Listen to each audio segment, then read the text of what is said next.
What's good, party people? This is According to Woods, and I have the honor and privilege of having, practically my nephew, but in the years since I've seen him last, he's literally went to UC Davis on a basketball scholarship, like literally like eons away from playing in Inglewood on a milk carton modified basketball court in the back in the yard. But you're a basketball player, philanthropist, Joshua Fox.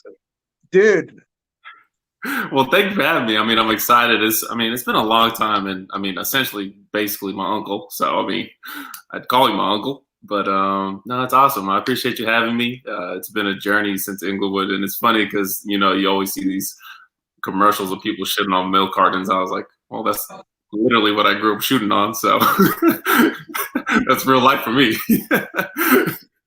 dude, I think there should be some sort of like got milk sponsorship for like basketball players because you could look at like the elite players, in anywhere, China League, NBA, whatever, and they all started off on the basketball court. So the fact that like the Milk Growers of Association of America or wherever the I made that up. I made that up totally, but um, there should be some sort of like sponsorship for all you guys because I'm not just saying they kind of fostered, for all the kids that essentially didn't have, those $300 hoops and whatever.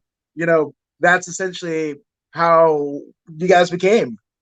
Yeah, they're missing out, but I also think it's because like almond milk and all that. And essentially because we are islanders, we're more powdered milk when we were growing up. So I don't know if powdered milk came in crates. So I take a powdered milk sponsorship anytime. So if you want to, I'm here waiting for one. Yeah, I don't think any, especially now more so than ever, I don't think anybody would be kind of like turning down money and opportunity. And if you do, uh, give it to me and give it to Josh. Mhm. We're here. We're here. I'm just saying. Open to anything. We'll take it. So, I definitely want to get into your basketball career because obviously, humble beginnings, right? And then, well, like, at what point did you go like, hey, I could really do this because me, my sister, your brother, we would all play and whatever, and I was just like, okay, it's kind of cool. I always played like Rodman, just trying to slap you guys on the face. Sorry about that, by the way. But but with that all being said, at what point did like the fire start to like, oh, I'm going to do this competitively, high school, collegiate level, and beyond. Honestly, it wasn't really, it came to fruition until I was probably like a junior or senior in high school. I was lucky I had a head coach. His name was Daryl Barber, kind of fed into our mindset that college was a possibility through basketball. To be completely honest, I don't think I would have went to college without a scholarship because I don't think we could have afforded it. But when I came over and fell in love with basketball, it was, we moved over from Fiji. We didn't really know anybody except for family and friends, obviously, of my mom and dad. So it was a little rough. And they didn't have anything we were used to, like netball or rugby out here. So it wasn't really any sports. And, growing up and playing basketball in the backyard, with you guys was, kind of toughened me up because when we went to like YMCA, I was playing up with Conrad, who's my older brother, if people don't know, but 2 years older. So I was playing up all the time and like getting pushed around because I was just this skinny kid. And it just kind of grew into a love, and it was something I kind of gravitated towards just because it was easy to make friends, relationships. To this day, I have friends all over the world because of basketball, and it's opened so many doors for me, such as being able to people to listen to my voice. I have a pretty decent. It's only 1,000, but I have friends who are in the NBA or playing high leagues in other places, so they're able to spread the message as well for certain things. So I got super lucky with that. And then in college, wasn't really an idea that I could play overseas. I was just more focused on getting my degree because it's important, especially coming from Pacific Islander background. Our parents are just, you got to get your degree. Education is important. So I did that. And then, I was pretty good. So I decided to give it a chance. And it's been unreal. I've been able to travel the world. So I've been pretty happy. Been pretty lucky, honestly. No, absolutely. And I mean, it's crazy, growing up in a different culture. Obviously, you guys coming from Fiji, and having to kind of assimilate to like this whole, everybody, my mom included. You want the better life for your kids and everything like that, but we think about, the our immigrant parents. They probably thought about the advantages that we would have, but not the kind of like short term like assimilation that we would have to make, that and it being tough, kind of integrating into like American life. Hmm. And I mean, it's wild too, just because I mean, my mom. It's wild saying this, but growing up, I mean, we had moved to San Francisco, and she's working 3 jobs, and so basically, I would see her when she came home at 6 a.m. and we'd leave for school at 7:30. So saw her for about an hour and a half, and then she wouldn't come home until about like 6 at night after she finished work, and then she'd eat and have to sleep because then she was out the door again 9:30. So most people are seeing their parents for that time, and so my siblings and I had to become super close and super like had to grow up. We didn't get to experience a normal childhood that most people would. And I mean, I'm super thankful to my mom. She grinded. She was able to do everything. I mean, everything I have now is because of her. But I don't think they were able to see the short term, issues that we'd have to overcome. Which I mean, looking back on it, was so minuscule to what we have now. Now, like all the opportunities we have and the life that we're living, like I'd go through it again. And I mean, it was a struggle, wasn't easy, but I mean, I loved it, and I am who I am today. And my family, we're all super close because of it. And it's been a blessing. So we just try to pass it on to other people. So that's I mean that's the dream, right? Just to pass it back on to everybody else that you can. Absolutely. And I think that's even, kind of crazier that you ended up, pursuing, basketball or any type of team sports, with your mom with a hellacious schedule as she had, the fact that you were still able to, get to practices and all of that. I mean, that's a bit of grit that I mean most wouldn't understand.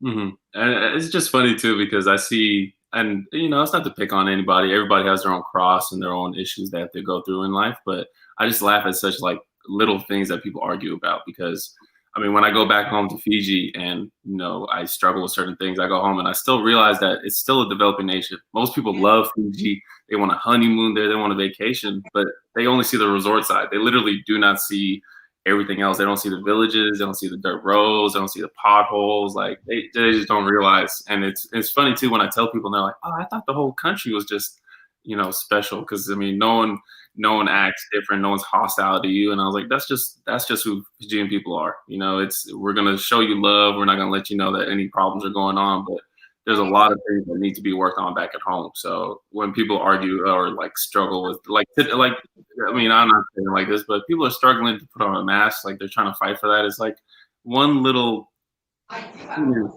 issue, but people, it's just it makes you uncomfortable, and people just don't want to do it for the better of others, and it's just wild to me when I see those things.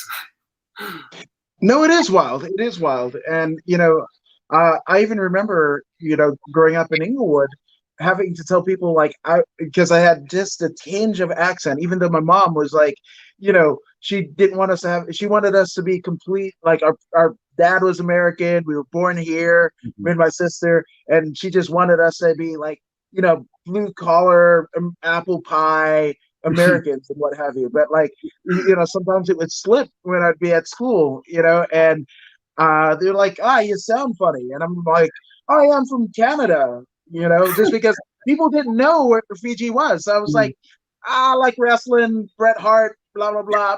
He kind of sounds like me. Let's go with Canadian. There's still people 15 years after the fact that still think I'm Canadian. I'm like, nah, dude, you guys just didn't know where Fiji was. And they're like, oh, I've been to Fiji. Oh, Fiji water, that's all I drink and whatever. I watched the Blue Lagoon, like, and then now they know, but like back in like late 90s, early 2000s, Inglewood, like it couldn't be further away.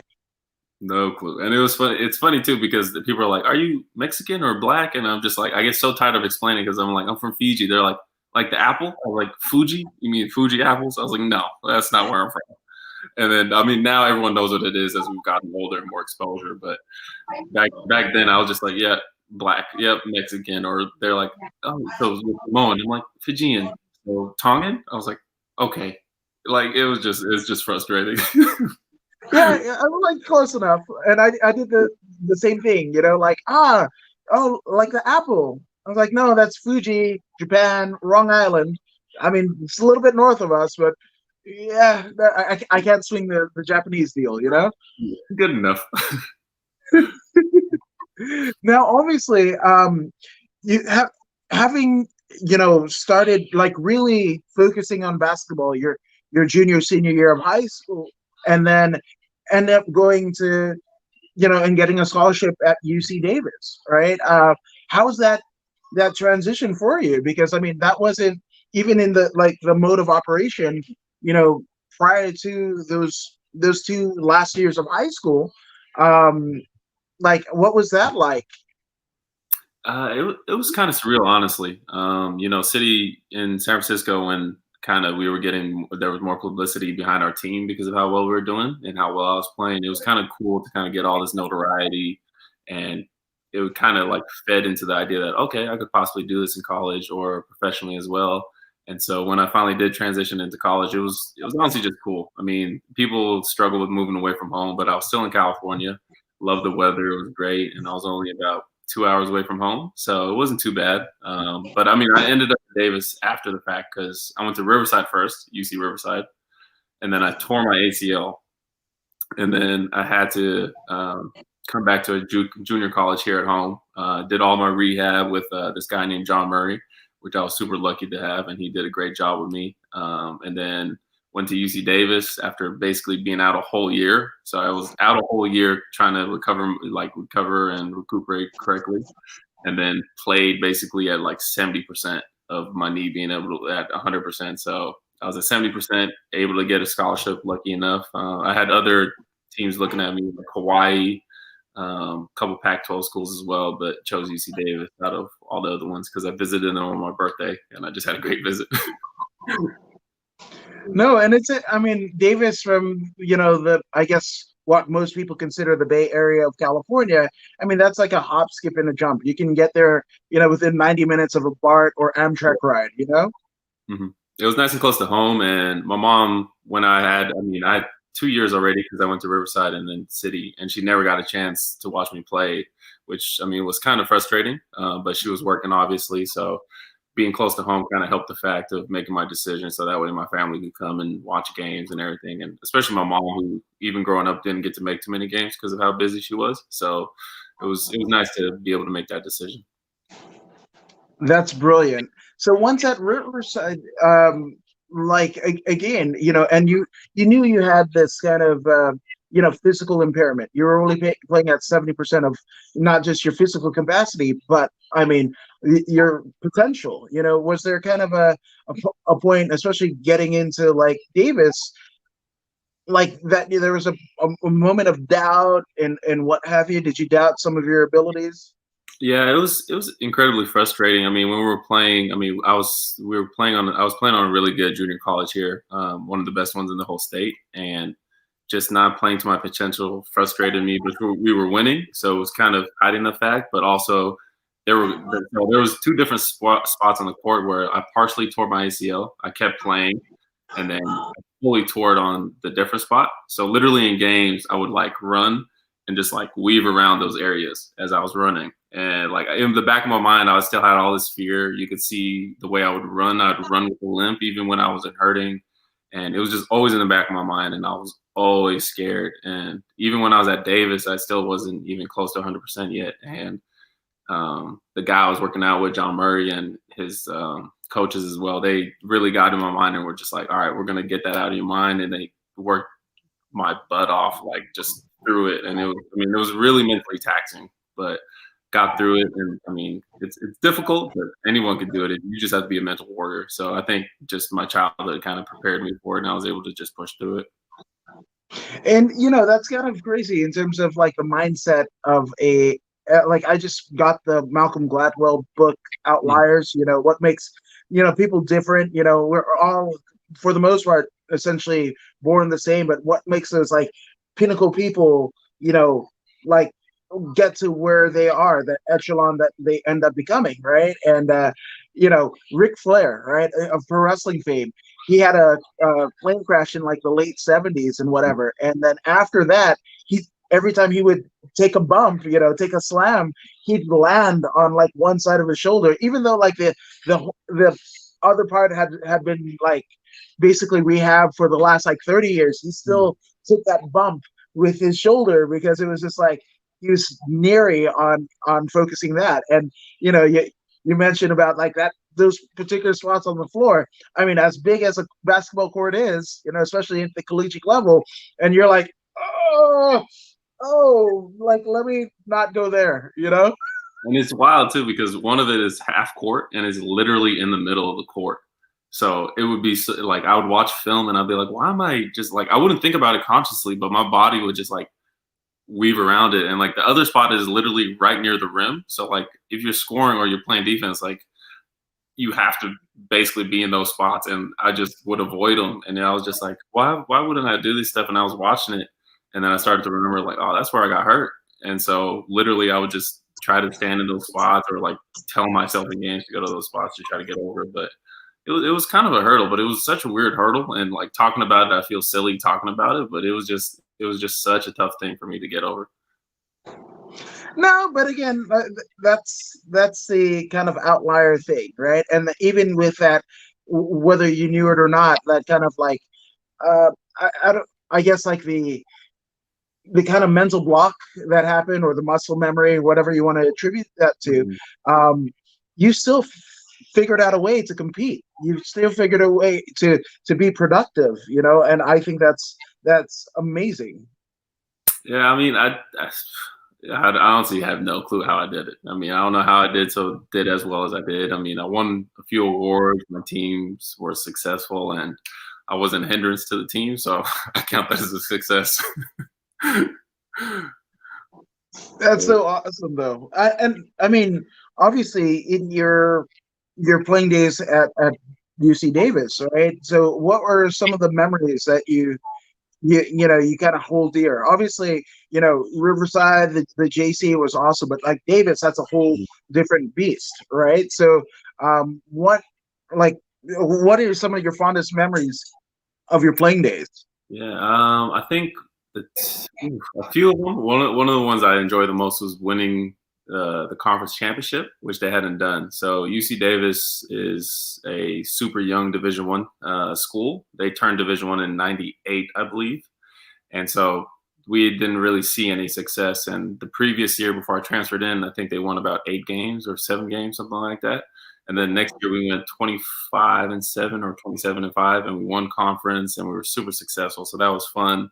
And then my senior year, we did okay. But one of my favorite memories is one of our teammates actually had a kid. He had a daughter, Scarlett. And so the whole team just we all showed up to the baby shower. We showed up to our blessing. So it was all the stuff off the court is probably the biggest stuff that I really remember, because on the court, I mean, you win games, but all that stuff doesn't really matter down the line. I mean, it's nice to look back on, but the memories you make off the court is what keeps us close. So, I mean, all those guys I still stay in contact with every once in a while, and it's nice to catch up with them and see how they're doing. Like one of our guys just got married as well, and we were just talking to him, but he got married during all this craziness. We're supposed to go to Jamaica, so shout out to Brenton, congratulations. But it's still a little sad. Yeah, congratulations, good sir. Because marriage, yeah, that's a big step. That's a completely big step. Now, speaking of big steps, right? Because the picture that we use to promote this very podcast is you in literally like a Fijian basketball jersey. What is the significance of that? And because I mean, much like in MMA, right? Most people don't look at Fiji as like the superpower in this particular sport. So, talk to us about that kind of inclusion. Yeah, it's honestly it's been such a blessing to play for Fiji. It's awesome. You feel a different type of way playing for your country. I played for all these institutions that we've named. I've even played professionally, but when I have Fiji on my jersey, it just means the world to me. I mean, I get to represent more than just myself or just my team. You're representing literally a whole country. You get to try to change the way people are viewing them, and everyone knows they're dominant at rugby sevens. No one in the world can touch us in that. But basketball, they saw us and they were like, "Who?" Yeah, I mean, we played in Thailand, so I mean, we played all these teams who have pretty good, backing behind them money wise, and we came basically paying our own ways, and all this stuff. So playing against them was kind of surreal, and they kind of looked at us and they were like, "What?" They saw us, and we changed a lot of people's minds. But I mean, basketball's still young. It's awesome because a lot of kids are starting to pick it up more, and I think they're starting to fall in love with it. So I mean, I'm trying to sway them away from rugby, but it's going to be kind of difficult. So I mean, I hopefully it can continue to grow. Now that's kind of crazy because I mean, obviously, prior you prior to you coming to Davis, it was a very young, program, and then now kind of ushering this new wave of, or I mean, first wave of basketball. Because I mean, what was the scene like in Fiji? In terms of basketball. Yeah, I mean, it was the biggest court they had was well, I mean, where we trained at was at USP, which is a university over there, and Ed's court, which is in Rewonga, which is literally a concrete court. Imagine it's a national team representing a country going to a national tournament is practicing on a concrete court, not a smooth concrete court, a nice like cracked one. It wasn't walled off to elements, so if it rained, practice was canceled because the court would get wet. And like, I just always laugh about these things because all these teams we're playing against have like, we played one team that had like millions of dollars of backing. And I mean, we put a pretty decent fight for just local kids who don't get the same amount of training that everybody else does. But everyone just works their ass off. And that's what I've always loved about us. And I'm hoping to be able to change the scene of basketball for us. It's growing. The women's side has had great basketball players, but the men's side hasn't been as strong. And hopefully we can change that. Working other things as well is important in changing in Fiji first. So trying to work on that at the moment. Yes, absolutely. Which I think is a perfect tie-in for obviously your kind of foray into philanthropy. Because you essentially are basically making a very real impact there on, I mean, literally the land that you were born on, right? The land that you played for, and what have you. Like that's how did that come about? What was the need that you saw that needed to be filled, and how were you uniquely qualified to kind of fulfill all of that? I mean, I just have to give it to my mom. She's always sent stuff back home. She's always sent money back home. She's always sent supplies back home. I mean, we always buy these massive wardrobe boxes that we always ship back to Fiji. So I was talking to her, and she was kind of telling me about what was going on in Fiji with the COVID and how people were struggling. And I mean, obviously, tourism is our biggest, source of income for everybody, especially the island. So families were struggling because everyone was getting laid off, which was super unfortunate. And so I was lucky enough to have the platform that I do. I mean, I'm in Fiji. I mean, I'm in America at the moment. So I have a pretty good network of friends and family out here. And I also have a network in New Zealand, Australia, some in England. So I just decided, I have a pretty good platform where I can reach other people because my mom's not on any of that stuff and she doesn't really know how to work social media. So I decided to give it a chance and it's doing pretty good. People who are, super supportive of one another, especially nowadays. So I've just been reaching out, trying to make sure these kids are able to get what they need in order to succeed in school. So that's basically what I've been trying to do. Hopefully continue to raise it for them, especially these families who are struggling, and hopefully I can do some bigger and better things in the future. Absolutely. And what is the name of, I mean, is there official name for the charity or the It's organization? going straight through me. So we put together a GoFundMe. I have a link I can send or something that I can put up. But basically, it's just going straight through me. I'm sending it to my aunt who works for Westpac, a bank in Fiji. She basically writes out the check because I didn't want any like third parties or anything because I don't really know any organizations personally, and I wouldn't feel comfortable taking money from people that I know if I don't know 100% of it is going to what the purpose is. So send it to her. She prints out a bank check that basically that says the school on it, so no school officials even can do anything with it other than what it's meant to do. So take to the school, make sure she takes a picture with them. If they give me the okay, I'm going to post them. But if they don't, I just want to have it on record so they know they received it. I know they received it, and that it should go to what it is because we're also in contact with those families. So it should be working, and it has been so far. And pretty happy with how it's been going so far. And especially in times like these where people will donate to certain causes, and you've seen like kind of the kind of exposés that happen with like a lot of the major organizations that are meant to help kind of people who are stricken with like different types of cancers or wounded veterans and whatever, and only like 20%, if that, goes to the actual people that need it versus 80% in administrative fees and what have you. And it's just like it kind of makes you feel grimy a little bit, right? Yeah, I mean, it's all those terms and conditions they write. They try to, jumble it up in all this legal jargon, which people don't really, don't take the time to read through because, I mean, honestly, it's like 30 pages and they write it in such a confusing way.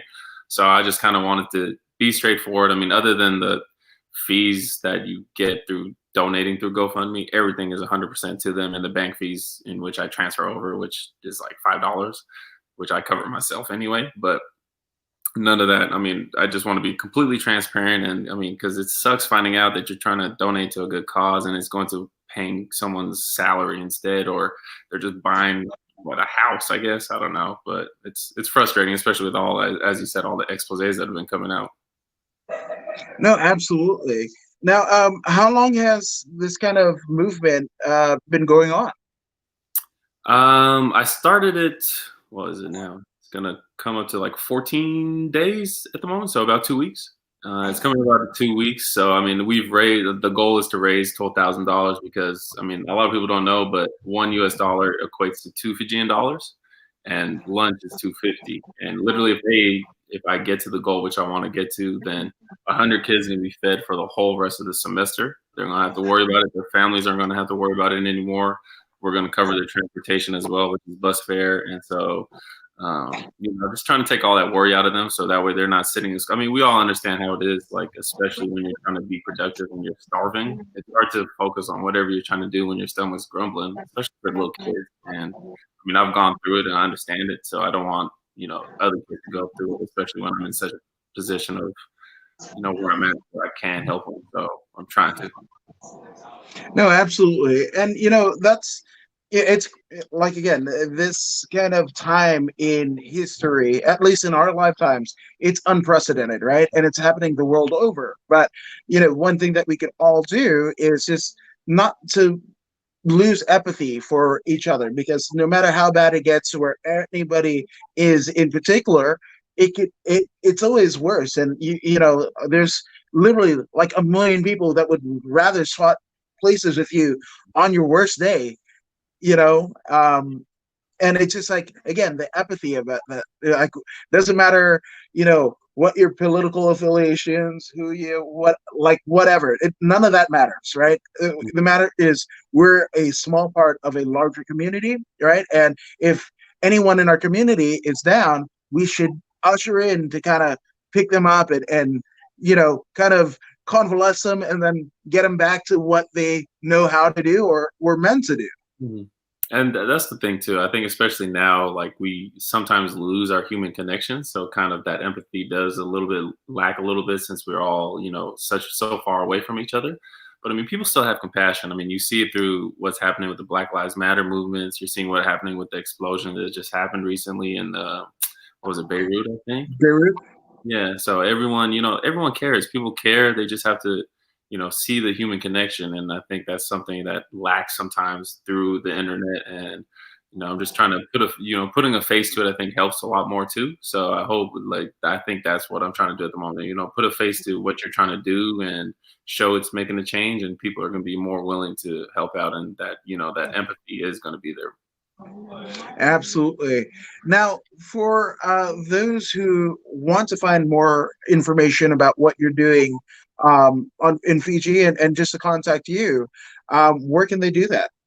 Well, I have Okay, so everyone don't make fun of me, but my Instagram, I made this a long time ago. It's Fox Daddy 12. But if you do not want to do that, I'm on Facebook, Joshua Fox. I mean, I get you can email me too, which is joshrgfox@gmail. I'm open to anything. You can message me. I'm literally doing nothing at the moment, so you can message me. I'll respond quickly. I'll let you know anything you want to know. If you want to help out, it's much appreciated. And if you have the means to donate, I mean, that'd be great too. But just spreading awareness, sharing the post, sharing links is just as good as donating. So don't feel the need to donate, but please share. It's needed. And I want more people to understand that Fiji is still developing and it needs help in these times. Absolutely.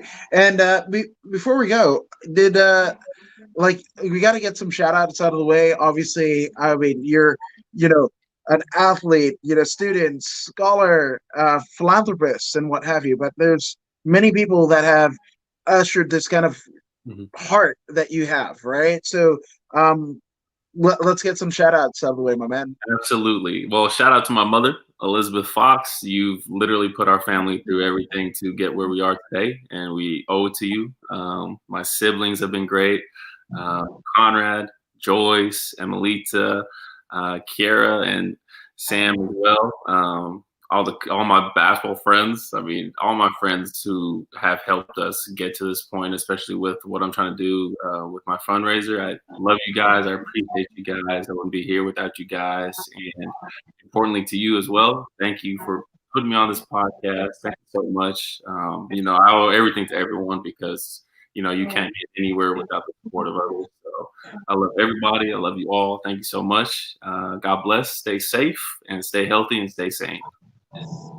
Dang right. That stay healthy, stay safe. That's the mode of action today, and it should be forevermore. But I'm according to Woods with Joshua Fox, and Oh, we one more. are. Sorry. Oh wait, Sorry. go ahead. Go ahead. One You got more. And something. shout out to Courtney Hessler, my girlfriend. She's been holding me down. You need a strong woman behind you, and that's what I got. So I'm super supportive. She's been great for me, and she's been helping me with this as well. So she's behind the scenes and likes to stay a little bit hidden, but I mean, I owe everything to her as well. That's a great save because yeah, if you didn't, I was gonna be like, but no, great save. Absolutely. Shout out to Josh's girlfriend in the shadows, kind of making everything work, right? Exactly. But yeah, dude, thank you guys for joining us again. I will post the links with all of the information to the GoFundMe. Obviously, it's something that's near and dear to my heart because not only is one of my family members doing this, but I mean, my mom's homeland of Fiji, this is affecting. So, positively affecting. So, again, this is so great that you're doing. I can't thank you enough for doing this, Josh. And let's get the word out, my man. Sounds good. Thank you so much. Thank you. Thank you guys for joining us. But this is According to Woods with Joshua Fox, and we are out. Oh, yeah. Like, share, and subscribe. Bam.